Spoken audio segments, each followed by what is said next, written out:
আসসালামু আলাইকুম। আমরা আজকে ক্লাসিক্যাল মেকানিক্সের একটি প্রশ্ন দেখব দ্বিতীয় অধ্যায়ের। তো মূলত এই প্রশ্নটি দ্বিতীয় অধ্যায় এবং পঞ্চম অধ্যায়ে দুই অধ্যায়ই আছে। তো আমাদের যদি দ্বিতীয় অধ্যায়ে প্রশ্ন হয় তাহলে আমরা প্রমাণ করব h = t+b। আর যদি আমাদের পঞ্চম অধ্যায়ের প্রশ্ন হয়, অর্থাৎ যদি আমাদেরকে বলে প্রমাণ করতে যে summation J q.j pj - l = h, তো আমাদের যদি এইটা বলে, এই প্রশ্নটা মূলত আমাদের চ্যাপ্টার 5-এ থাকে। হ্যাঁ, চ্যাপ্টার 5। আর আমাদের 1 নাম্বার যে প্রশ্নটা, এইটা আমাদের থাকে চ্যাপ্টার 2-এ। তার মানে আজকের প্রশ্নটা আমাদের দুইটা প্রশ্নের সলভ একত্রে হয়ে যাবে। ওকে, তাহলে আমরা এটার সমাধান শুরু করব। তাহলে প্রথমে আমাদের কি করতে হবে, আমাদের h = t+b প্রমাণ করার জন্য আগে আমাদের এই 2 নাম্বার সেকশন বা 2 নাম্বার টাইপ এইটা আগে প্রমাণ করে আসতে হবে।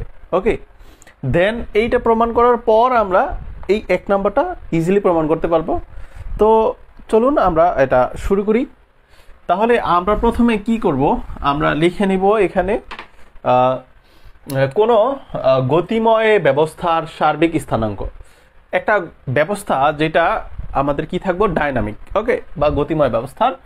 তাহলে সার্বিক স্থানাঙ্ক এবং সার্বিক বেগ, সার্বিক ভরবেগ যথাক্রমে আমাদের কি আছে, q.j এবং pj। আশা করি এইগুলো সম্পর্কে আপনারা এখন অলরেডি পরিচিত। তাহলে ব্যবস্থাটি ল্যাগ্রাঞ্জিয়ান এল, সার্বিক স্থানাঙ্ক qj, সার্বিক বেগ যদি q.j এবং সময় t এর উপর নির্ভরশীল। অর্থাৎ এই যে আমরা এল, q.j, q.j এই তিনটা রাশি নিলাম, এগুলা কার উপর নির্ভরশীল থাকতে হবে, সময়ের উপর নির্ভরশীল থাকতে হবে। তাহলে আমরা ল্যাগ্রাঞ্জিয়ানের ফাংশন হিসাবে কি লিখতে পারি, l = l q.j q.j * t। এই সমীকরণটা আমরা লিখতে পারি। এখন এই সমীকরণ আমরা লিখে কি করব, এটাকে আমরা চাইলে ব্যবকলন করতে পারি। আমরা লিখি যে সময়ের সাপেক্ষে ব্যবকলন। হ্যাঁ, ব্যবকলন করে পাই। আচ্ছা, সময়ের সাপেক্ষে যদি আমরা ব্যবকলন করি তাহলে এটা কি হবে, এই এলটা হবে dl/dt, সময়ের সাপেক্ষে করলাম। কিন্তু এই পাশে যেহেতু আমাদের একটা এখানে ফাংশন, দেখেন এইখানে আমাদের কয়টা চলক, একটা দুইটা, মোটামুটি দুইটা চলক অলরেডি আছে। এবং টি, এটাকে যদি আমরা চলক বিবেচনা নাও করি, অর্থাৎ আমাদের একাধিক চলকের এখানে একটা ফাংশন আছে। তাহলে এইখানে আমাদের কিভাবে করতে হবে, আমি একবার জাস্ট প্রসেসটা দেখাই দিতেছি, আপনারা এইভাবে মনে রাখবেন। কিভাবে হবে, বিষয়টা হবে এইরকম যে আমাদের ডেল প্রথমে নিতে হবে ডেল এল, অর্থাৎ এলকে আমরা পার্শিয়াল ডেরিভেটিভ করব কার সাপেক্ষে, প্রথম ফাংশনটা যেটা প্রথম চলকটা ফাংশনের। তাহলে q.j। এখন সময়ের এই যে ডিটি দা, এই ডিটির সাপেক্ষে আবার q.j কে করলে কি হয়, একটা কিউর মাথায় ডট চলে আসে। আপনারা বুঝতে পারছেন কিনা বিষয়টা, এটা এখানে হচ্ছে যে এই এলটাকে পার্শিয়াল ডেরিভেটিভ করতে হবে ফার্স্টে আমাদের, দেন এখানে q.j দিতে হবে কার সাপেক্ষে, কারণ প্রথম চলকের সাপেক্ষে আমি পার্শিয়াল ডেরিভেটিভ করতেছি, এই জন্য আমাদেরকে এখানে একটা ডেলও দিতে হবে। ওকে, আর এইখানে এই যে q.j প্রথম চলকটা আমরা নিলাম, এই চলককে আবার এই যে ডিটি সাপেক্ষে করতে হবে। এই জন্য ডিটি সাপেক্ষে যদি করি, ওর মাথায় একটা ডট এক্সট্রা এসে পড়ে, আমরা তো এটা জানি। ওকে, তো এখানে আমাদের সামেশন চিহ্ন একটা দরকার আছে, তো আমরা একটু পিছন দিকে বাড়ায় নিই। তাহলে আমাদের এখানে কি করতে হবে, এখানে হবে এটা সামেশনটা দিতে হবে আমাদের। তাহলে সামেশন জে, হ্যাঁ, আর এই পাশে ছিল আমাদের dl/dt, এই তো।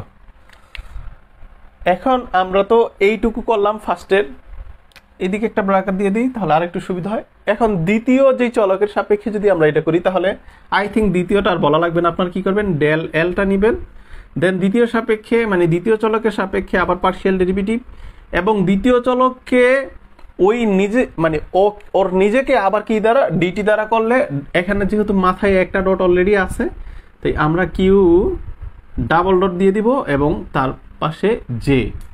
ঠিক আছে, এই তো। এখন বাকি আবার টি আছে, তাহলে দেখেন প্লাস ডেল এল বাই আমাদের তাহলে এইখানে হবে ডেল টি। তো এইটাকে আমরা 2 নং সমীকরণ দিব।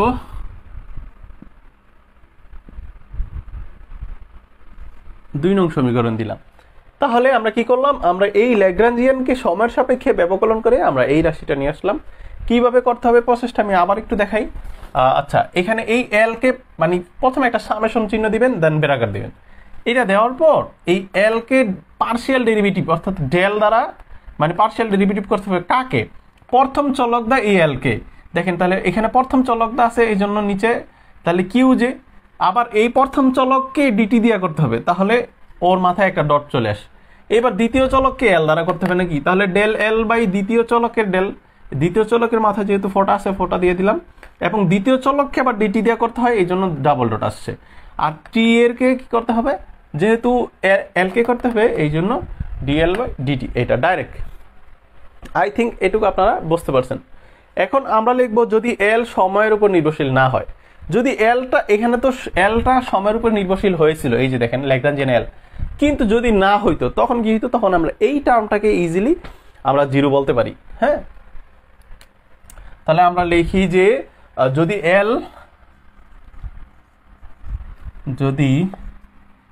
এল সময়ের উপর নির্ভরশীল না হয়,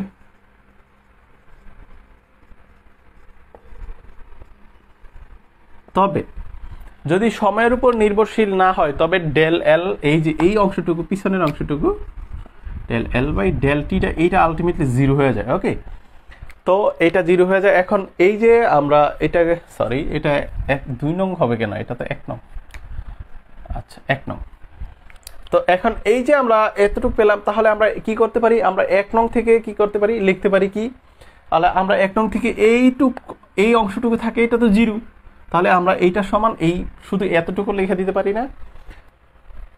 তাহলে আমরা লিখি যে ডিএল ডিটি সমান সমান সামেশন জে ডেল এল del Q j Q dot j plus del এল del Q dot j q double dot j. ঠিক আছে, তো এতটুকু আমরা লিখছি। এইটাকে এবার আমরা 2 নং সমীকরণ দিব। তো আপনারা এতটুকু খাতায় তুলবেন ফার্স্টে, দেন আমরা কি করব, আমরা ল্যাগ্রাঞ্জিয়ান সম্পর্কে জানি না, ল্যাগ্রাঞ্জিয়ান। তো ল্যাগ্রাঞ্জের সমীকরণ থেকে জানি কি, তো আপনারা এতটুকু আশা করি উঠাই নিছেন। এবার আমরা উপর থেকে তুলব। আমরা জানি ল্যাগ্রাঞ্জের সমীকরণ হতে পাই। আচ্ছা, আমরা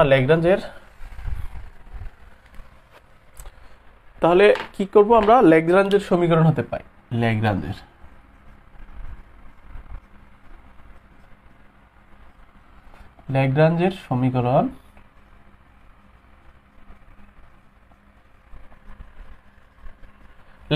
সমীকরণ আমাদের কি ছিল, আমাদের ছিল ডিটি অফ ডেল এল, যেহেতু আমাদের এইখানে যে চলকগুলো ওইটাই ইনপুট করতে হবে, q dot J minus del L by q j equal to 0।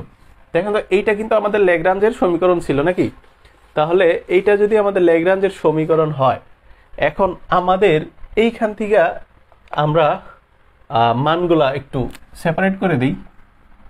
তাহলে del L by del Q j সমান আমরা এই অংশটা ওই পাশে নিলে আমরা লিখতে পারি dt of del L del Q dot j নাকি।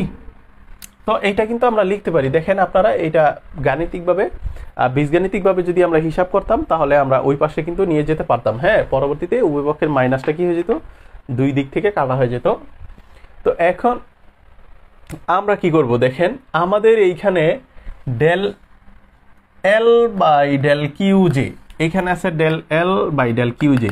তাহলে এই মানের মধ্যে এই মানটার মধ্যে যদি আমি এই মানটা ইনপুট করি, তাহলে আমরা কি লিখবো, এখন 2 নং এ del L del L by del Q j এর মানটা বসিয়ে পাই। আমরা লিখব 2 নংয়ে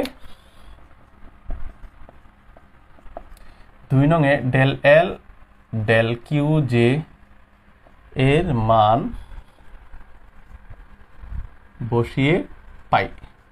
আচ্ছা 2 নংয়ে যদি এই মানটা বসাই তাহলে কি হয়?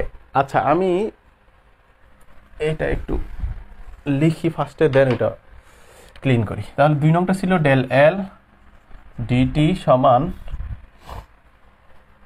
তাহলে এইখানে সামেশন চিহ্ন যা আছে তা থাকবে। এই 2 নং থেকে এই জায়গাটায় আমার মানটা এটা বসাতে হবে। তাহলে D DT of del L Q dot J, আচ্ছা যেহেতু এইখানে আমাদের ব্র্যাকেট বেশি আয়া পড়তেছে না, আচ্ছা যাই হোক এটা কোনো বিষয় না। আচ্ছা তারপরে আছে আমাদের কি কিউ ডট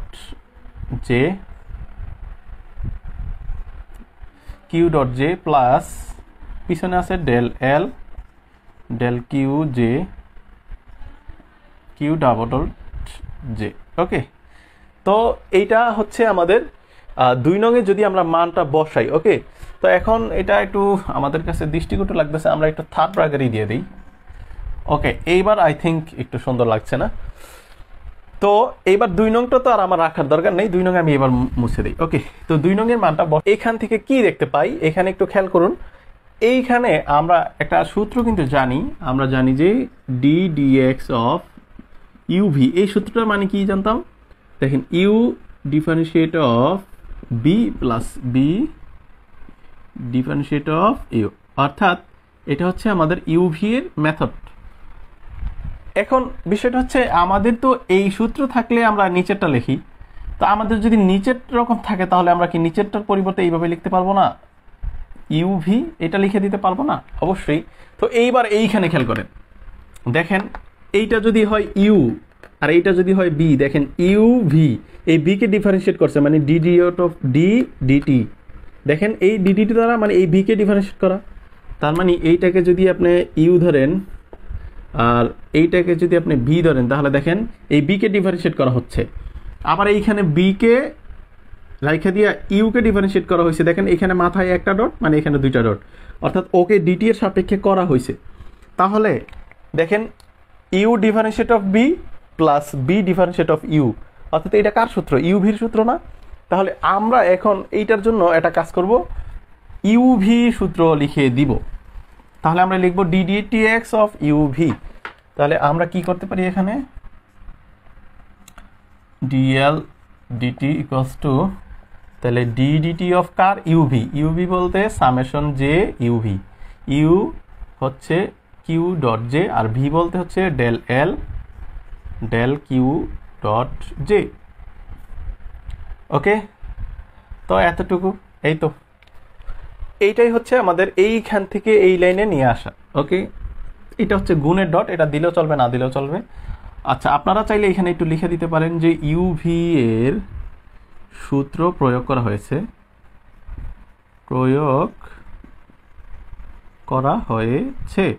এইটা কার জন্য? এটা শুধু আপনার বোঝার জন্য, আপনার খাতায় সাইডে নোট করে নেবেন, কারণ এইটা পরীক্ষায় আমাদের লিখতে হবে না, এটা লিখার দরকার নেই, কারণ স্যার এটা বুঝতে পারবে। এখন সমস্যা হচ্ছে যে আপনি হয়তো এইটা কোনো এক সময় খাতা অঙ্কটা মেললে এই লাইন থেকে এই লাইন কীভাবে আসলো হয়তো নাও বুঝতে পারেন, এই জন্য এটা জাস্ট লিখে রাখলে আপনি জাস্ট এই লেখাটা দেখলে বুঝতে পারেন ও এটা ইউভি মেথড থেকে এটা নিয়ে আসছে। ওকে, তাহলে এখন আমরা একটা কাজ করতে পারি, দেখেন তো আমরা যদি এই মানটাকে ওই পাশে নিয়ে যাই তাহলে এই পাশে 0 হয়ে যায় না? তাহলে আমরা টোটালটা এই পাশেই রাখতে চাই। তাহলে D DT of summation J Q dot J dot del L del Q J, এখানে ডট লাগবে না, আর এমনি বোঝা যায়। আচ্ছা, আর এইটা যদি ওই পাশে যাইতো তাহলে DT DL by DT minus, অর্থাৎ এটা 0 হইতো।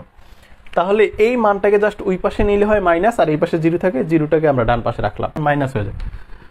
তাহলে আমরা লিখব কি D DT of summation J Q dot J আর del L del Q dot J minus DL DT equal to 0, অর্থাৎ জিরোটাকে আমি বাম পাশে না রেখে ডান পাশে পাঠিয়ে দিলাম। ওকে, তো এবার দেখেন এখান থেকে কি করা যায়, এখান থেকে ডিটি কমন নেওয়া যায় উভয় পক্ষ থেকে।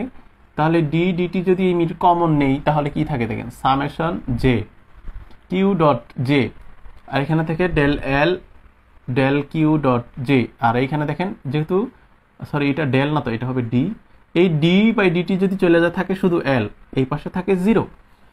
তো এইটা কমন, ডিটিটা কমন নিলে আর কি এই লাইনটা চলে আসে। দেন আমরা কি করতে পারি, আমরা এইখান থেকে যেহেতু ওই পাশে আর এই পাশে ডেরিভেটিভ, ওই পাশে ডেরিভেটিভ করলে কি হয়, ধ্রুবক হয়ে যায়। তাহলে আমরা লিখতে পারি কি, summation Q dot J del L del Q dot J minus L equal to কি হবে, ধ্রুবক। সেই ধ্রুবকটাকে আমরা সাথে সাথে এইচ ধরে নিতে পারি, কারণ এইখানে আমরা এটা এইচ ধরলে আমাদের একটা সুবিধা আছে। আর এইখানে আমরা এই মানটাকে এবার একটু রিপ্লেস করতে চাই, তো এদিকে আমি মুছে দিই। তাহলে আমরা একটু কাজ করব এখানে, চাইলে ধ্রুবকটা পরেই বসাতে পারতাম। আচ্ছা, যদি ধ্রুবকটা পরে বসাই তাহলে অঙ্কটা হয়তো আর একটু সুন্দর দেখা যায়। আচ্ছা, এই লাইনটা একটু আরেকটু পরে করি। আচ্ছা, তাহলে ডি ডিটি রাখলাম, রেখে দিয়ে আমরা এই কাজটা করলাম, জে কিউ ডট জে, এইখানে আমি একটা p dot p J minus L সমান 0 লিখে দিতে চাই। এখানে আমরা লিখে দিব যেহেতু ডেল এল ডেল কিউ ডট জে সমান সমান পি জে। এইটা কিন্তু বইয়ে একবারে মানে প্রমাণ করা আছে, আপনারা বই থেকে এক্সট্রাভাবে দেখে নিতে পারেন চাইলে, যে ল্যাগ্রাঞ্জিয়ানকে কিউ ডটের সাপেক্ষে যদি করা হয় তাহলে সেখানে পি পাওয়া যায়, অর্থাৎ জে তো থাকবেই সাথে। এইবার যদি আমরা ডেরিভেটিভটা করে দিই তাহলে হয় summation J Q dot J P J minus L equal to কি হবে, ধ্রুবক সমান সমান এইচ। এখন দেখেন জিনিসটা একটু সুন্দর হয়েছে না লাইনটা। তো এই যে নতুন একটা অপেক্ষক, এই অপেক্ষকটাকে বলা হয় হ্যামিল্টনিয়ান অপেক্ষক। তাহলে আমরা লিখে দিব এই নতুন অপেক্ষক,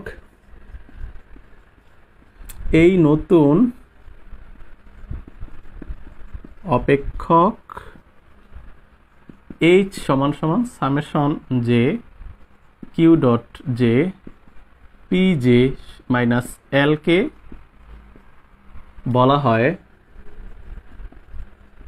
হ্যামিল্টনিয়ান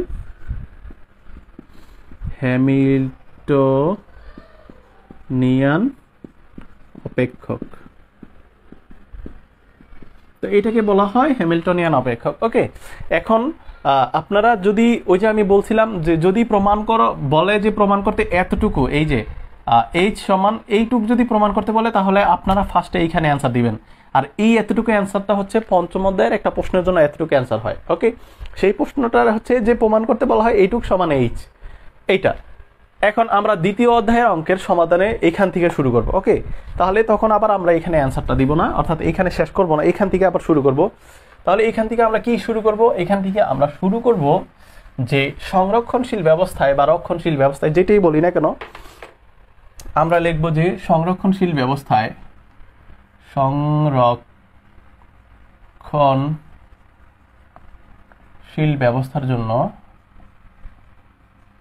ব্যবস্থার জন্য আচ্ছা, সংরক্ষণশীল ব্যবস্থার জন্য কি, সংরক্ষণশীল ব্যবস্থার জন্য এই যে ভিতরে যে অংশটুকু এইটার মান হয় কি জানেন, summation J Q dot J P J সমান সমান হয় 2t। এইটার মান এত হয়ে যায়। এখন এইটার মান যে এত হয় তাহলে এইটা আমরা কিভাবে বুঝবো, এইটা আসলে বইয়ে দেওয়া আছে, তারপরও আমি একটু দেখায় দিই আপনারা যদি বুঝতে পারেন বিষয়টা। দেখেন কিউ ডট, আচ্ছা পি, আমি যেগুলা আর কি সিম্পল করার জন্য যেগুলা লিখলাম না। কিউ মানে হচ্ছে কি আমাদের মানে ব্যাগটা কি এক্স ডট, আর পিটা হচ্ছে কি, পি হচ্ছে এম ভি মানে ব্যাগ আবার এক্স ডট, তাহলে এম এক্স ডট স্কোয়ার। আচ্ছা, এখানে যদি আমি এম, এটা এক্স ডট মানে কি আসলে বি ব্যাগ, আমি ডাইরেক্ট একবারে ক্লাসিক্যাল মেকানিক্স থেকে 19 মেকানিক্স চলে যাচ্ছি। তাহলে আমি যদি একটা 2 অ্যাড করে আবার হাফ দেই, তাহলে এই 2 আর হাফ কাটা যায়, আর থাকে কি এম ভি স্কোয়ার। দেন এইটুকুর মানের জন্য আমি কি লিখতে পারি, গতিশক্তি হচ্ছে 2t। দেখেন এই জন্যই আমরা লিখে দিতে পারি যে এইটুকের মান, এখন আপনি যদি চাইলে যে দিতে পারেন, এটা কোনো বিষয় না, বিষয়টা হচ্ছে এইটার মান কিন্তু 2t হয়ে যায়, এই জন্য আমরা এটা লিখে দিতে পারি। এটা সংরক্ষণশীল ব্যবস্থার জন্য, যেখানে শক্তির সংরক্ষণশীলতা বজায় থাকে। ওকে, তো আমরা এইটুকু লিখলে আমাদের জন্য খুব তাড়াতাড়ি অঙ্কটা শেষ হয়ে যাবে।